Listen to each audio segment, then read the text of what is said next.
Teman-teman yang dirahmati Allah Subhanahu wa taala, puji syukur kepada Allah untuk nikmat bisa duduk di dalam rumah Allah Subhanahu wa taala.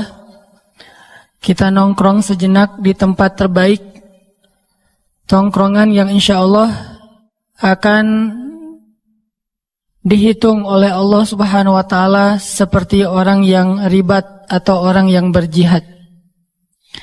Tongkrongan yang kita lakukan antara satu waktu sholat dengan waktu sholat yang lain. Tongkrongan yang kita lakukan di tempat terbaik di muka bumi, yaitu rumah Allah. Tongkrongan yang kita lakukan di dalam sebuah aktivitas yang paling baik, yaitu mencari ilmu. Dan insya Allah tongkrongan ini menjadi salah satu tongkrongan yang dikenal dengan taman-taman surga yang ada di muka bumi. Taman surga di langit banyak, tapi taman surga di bumi cuma beberapa. Salah satunya adalah tongkrongan ilmu, atau yang dalam bahasa pesantren disebut majelis ilmu. Majelis, bahasa kita anak nongkrong, nongkrong. Itikaf, nongkrong. Karena arti itikaf itu berdiam diri, menetap, nongkrong. Penjelasan dulu ya, bisa salah paham. Dan ini adalah sebaik-baik tongkrongan insya Allah, walaupun kita tetap respect dengan tongkrongan-tongkrongan teman-teman yang lain, di tempat main, di kafe dan seterusnya.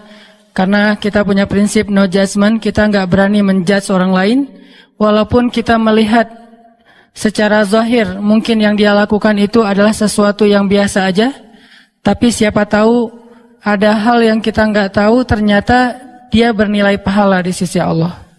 Kayak misalnya ada orang yang kalau kita lewat selintas, orang lagi nongkrong nih, kita lewat selintas, kedengaran dia lagi ngobrol tentang masalah apa kabar Ronaldo di Juventus misalnya. Jadi cuma ngobrolin masalah bola doang. Apa hukum bicara tentang bola? Mubah kan? Karena al-aslu fil asya ibahah. Awal atau segala sesuatu itu pada dasarnya boleh, kecuali ada larangan yang menghalanginya. Kalau dalam ibadah semuanya tidak boleh kecuali ada perintah yang memerintahkannya.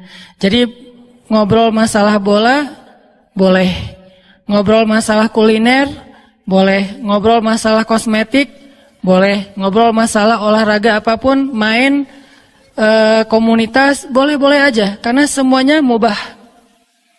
Tapi yang boleh ini, yang tadinya nggak berpahala atau juga nggak dosa karena statusnya mubah, nggak berpahala, nggak berdosa, kita nggak tahu. Kadang-kadang sesuatu yang mubah, yang tadinya nggak berpahala, karena beberapa hal ternyata dia bernilai mustahab, disukai dan berpahala. Apa alasannya Ustadz? Dari yang mubah bisa jadi berpahala. Salah satunya adalah, misalnya kita lagi ngajak teman kita buat sama-sama belajar agama, sama-sama belajar hijrah. Kita nggak boleh nunggu dia hanya di masjid, karena kalau udah di masjid nggak perlu diajak lagi kan. Kita yang harus ngedatengin dia, kita harus dekat sama dia, kita harus jalan dulu sama dia, selama apa yang kita lakuin itu tidak melanggar syariat. Kita jalan sama dia tapi kita nggak minum, kita main sama dia tapi kita nggak ninggalin sholat, kita misalnya nongkrong sama dia tapi kita nggak membuka aurat, dan seterusnya dan seterusnya. Kemudian pas lagi nongkrong kayak gitu, pelan-pelan kita ambil hatinya sampai akhirnya dia merasa nyaman karena dia tahu kita udah sering nongkrong di masjid. Akhirnya dia mulai nanya tentang masalah agama ke kita. Kalau menurut kamu yang udah sering belajar, ini boleh nggak ya hukumnya? Kita jawab, wah, aku juga baru belajar, nggak tahu hukumnya. Mending kita belajar sama-sama aja. Aku juga penasaran hukumnya apa. Kita tanya aja sama Ustadz. Kebenaran besok atau lusa atau nanti ada tuh taklim yang santai. Yuk kita ikut bareng-bareng. Soalnya aku nggak ada temen. Atau bisa aja, oh ternyata di sana tuh banyak teman-teman kita. Kalau bahasa anak Bandung kan barudak hungkul ya. Jadi ternyata bukan orang lain, itu mah anak-anak main kita juga yang pada nongkrong di sana. Sehingga dia merasa nyaman. Akhirnya tongkrongan yang tadi awalnya mubah menjadi mustahab, bahkan sesuatu yang ma'jur, yang berpahala di sisi Allah Subhanahu wa taala. Ini kenapa saya selalu mengkampen #NoJudgment. Nggak boleh menghakimi terlalu dini. Kemudian respect to other. Kita coba untuk menghargai orang lain. Kalaupun kita melihat dia berbuat dosa sekalipun, kita nggak boleh langsung menghakimi dia ahli neraka. Kenapa? Karena bisa jadi hari ini kita lihat dia bikin dosa, mungkin nanti malam dia udah tobat. Tadi siang kita lihat nih dia bikin dosa. Memangnya kita tahu malamnya dia bakal kayak gimana? Padahal Nabi bilang Allah membuka pintu ampunan di malam hari untuk orang yang berbuat dosa di siang hari.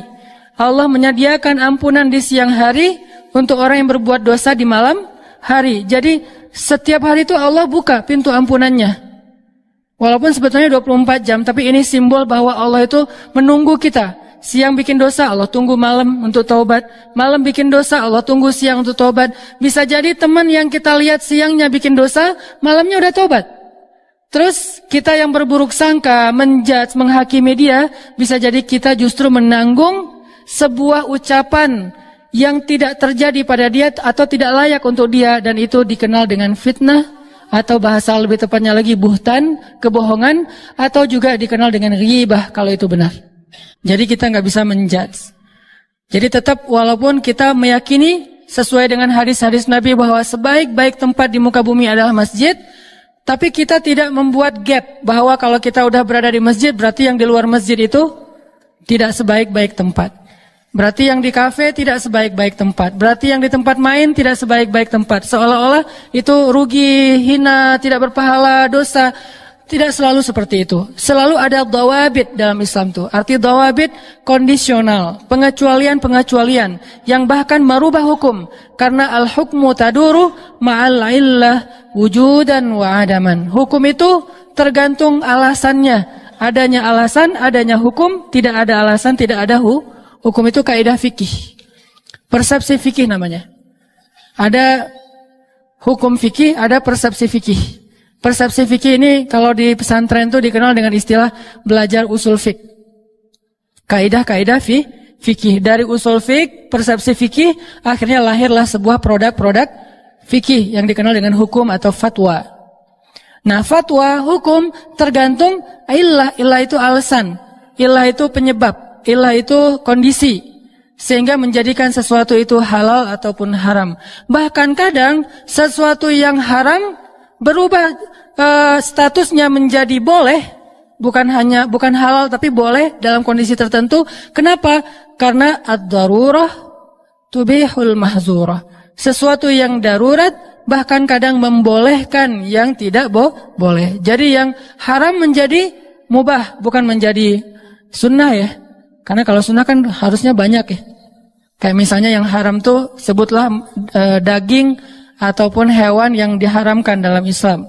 Terus kita kelaparan di padang pasir, kelaparan di hutan, buat teman-teman yang hiking mungkin nauzubillah terjebak karena gempa atau apa, akhirnya kehabisan makanan, harus makan apa yang mereka temuin. Ketemu babi hutan.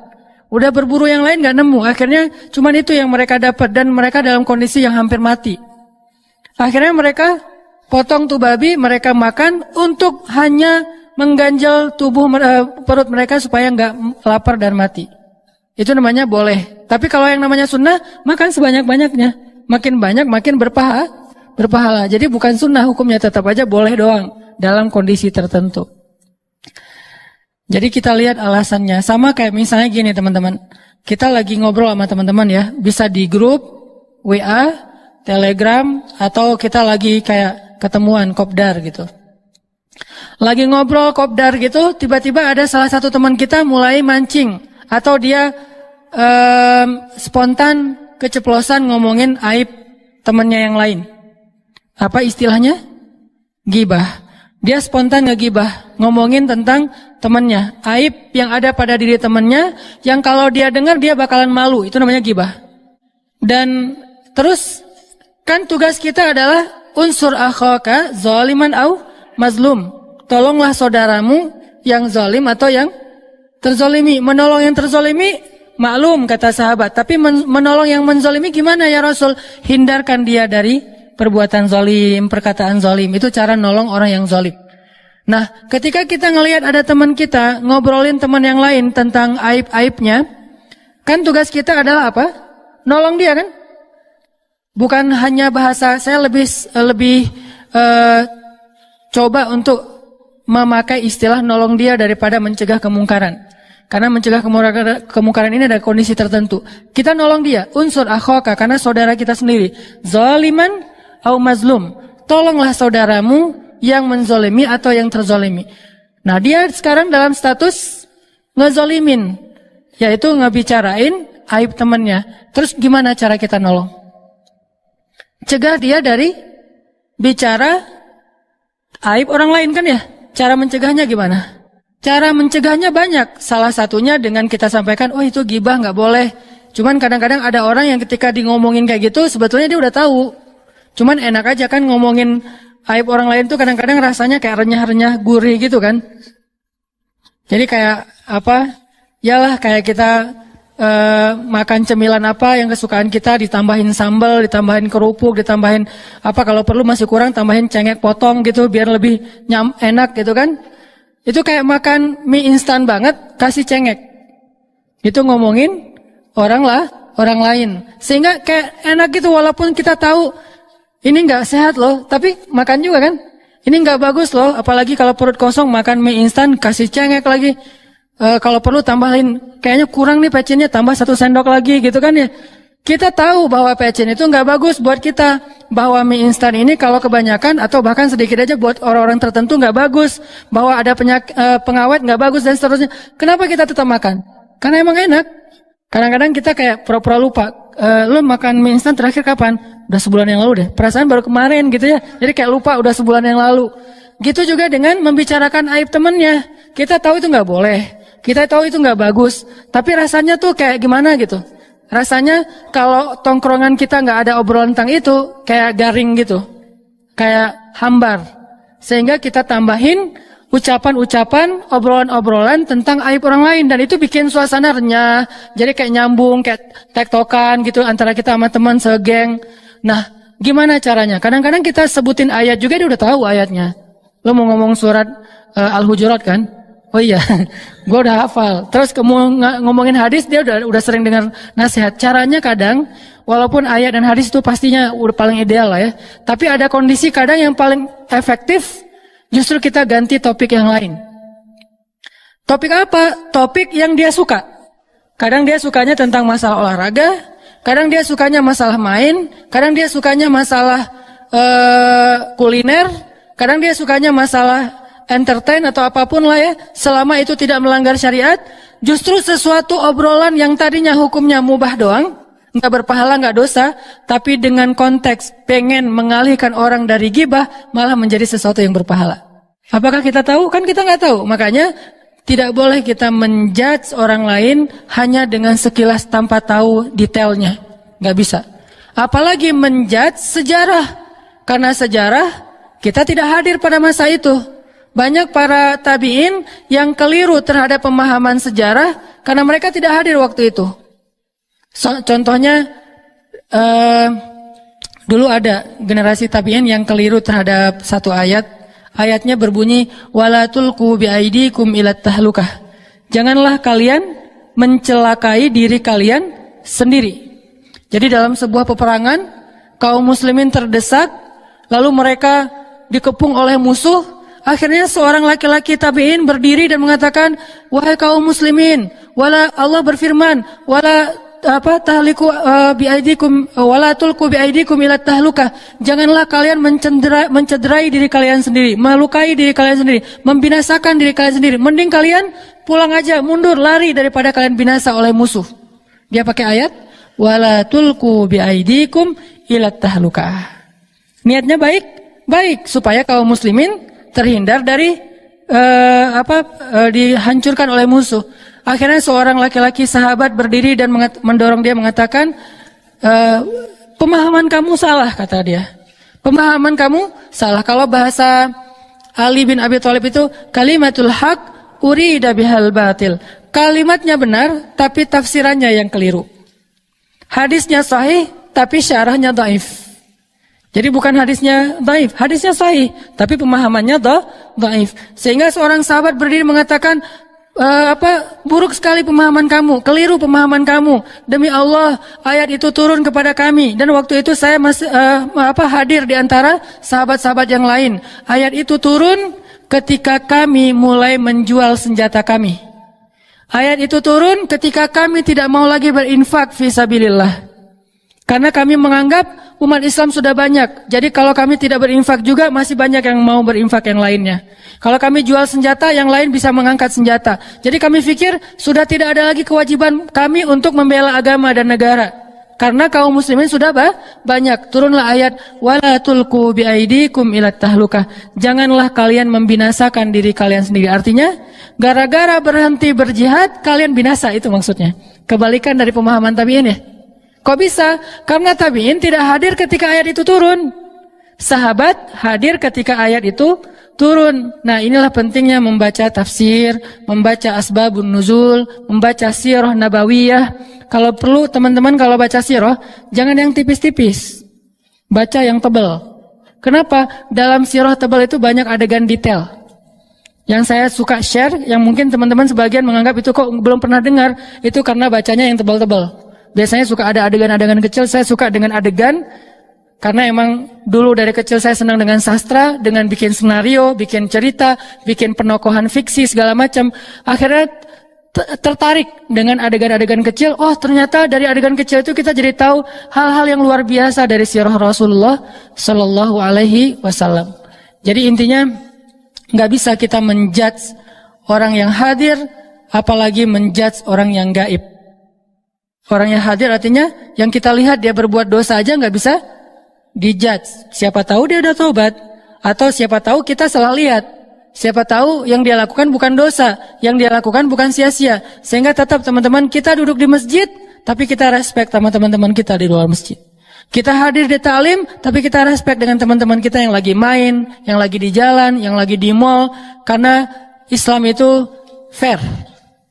Dan wala tuzakku anfusakum, janganlah kalian menganggap diri kalian doang yang paling suci. Huwa a'lamu bimanittaqa, Allah lebih tahulah siapa yang paling bertakwa di antara kalian. Teman-teman yang dirahmati Allah Subhanahu wa taala, kita bersyukur bisa nongkrong di dalam rumah Allah ini. Mudah-mudahan seperti yang saya sampaikan di pekan yang lalu, kita betah dengan tongkrongan ini dan kita jadiin ini salah satu lifestyle kita. Kalau disebut anak nongkrong, bukan hanya nongkrong di tempat-tempat main kita atau di tempat-tempat ngopi kita, tapi juga anak nongkrong itu berarti kita coba nongkrong dalam tongkrongan ilmu. Sehingga ketika kita nongkrong, Allah Subhanahu wa taala nge-like. Allah kan suka kepada orang-orang yang bertaubat kan? Suka itu kan nge-like ya. Innallaha yuhibbut tawwabin wa yuhibbul mutahhirin atau mutatahhirin. Fiha rijalun yuhibbuna ayyatatahharu, kata Allah. Di dalam masjid itu, walaupun konteks ayatnya itu Masjid Quba, tapi berlaku untuk semua masjid yang dibangun dengan dasar ikhlas. Di dalam masjid itu rijalun, banyak sekali orang yang yuhibbuna ayyatatahharu, pengen membersihkan diri, pengen belajar bertaubat, pengen belajar berhijrah. Dan kata Allah, Allah yuhibbul mutatahhirin, Allah suka kepada mereka. Berarti kalau kita nongkrong di dalam rumah Allah, Allah nge-like banget sama kita. Apakah sekedar itu? Itu aja udah luar biasa. Ditambah lagi, Allah akan mengutus malaikat untuk nge-follow kita. Ngapain malaikat nge-follow kita? Ngedoain kita. Kalau dalam bahasa sosmed, nge-komen. Tapi isi komennya itu doa semuanya. Gak ada satupun malaikat yang hate kepada kita. Semuanya komen, Allahumma gfirlahu warham. Ya Allah ampunkan dosanya, ya Allah sayangi dia. Ya Allah ampunkan dosanya, ya Allah sayangi dia. Jadi kalau setiap pekan kita hadir dalam tongkrongan ilmu, berarti setiap pekan tuh malaikat ngedoain kita loh teman-teman. Dan insya Allah sekarang kalau kita ikhlas karena Allah duduk di sini nih, dari sejak tadi teman-teman masuk ke dalam masjid, bahkan keluar dari rumah, sampai nanti kembali ke rumah, malaikat tuh nge-follow teman-teman sambil ngedoain. Nge-follow itu artinya ngikutin terus. Kemana teman-teman melangkah diikutin sama malaikat, selama teman-teman tidak melakukan dosa dan sampai ke rumah. Jadi dari berangkat keluar dari rumah, sampai ke rumah, selama kita nggak ngelakuin dosa, malaikat itu menyertai kita terus, nge-following kita terus sambil, ya Allah, ampunkan dosa dia. Ya Allah, sayangi dia. Ya Allah, ampunkan dosa. Dan semua doa malaikat itu pasti dikabulkan oleh Allah. Jangankan doa malaikat, doa kita aja Allah pasti mengabulkan, apalagi sosok malaikat yang tidak pernah berbuat dosa. La ya'sunallaha ma amarahum wa yaf'aluna ma yu'marun. Dan Allah pasti mengabulkan setiap permintaan malaikat. Berapa malaikat yang meminta, sebanyak itu juga doa yang diijabah sama Allah. Misalnya dalam satu tongkrongan ilmu kayak gini nih, ada 70.000 malaikat yang nge-following kita. 70.000 malaikat masing-masing bilang Allahumma firlahu warham, Allahumma firlahu warham, Allahumma firlahu warham. Dan itu nggak berhenti teman-teman. Kalau talim kita selama 1,5 jam, berarti selama 1,5 jam berapa kali malaikat minta ampun untuk kita, berapa kali malaikat minta Allah sayang sama kita. Dan itu baru satu malaikat dikali 70.000 malaikat. Adakah tongkrongan yang lebih berharga daripada tongkrongan ilmu? Sehingga kita merasa beruntung. Walaupun tadi tetap respect sama yang lain, tapi ini tetap yang terbaik ya.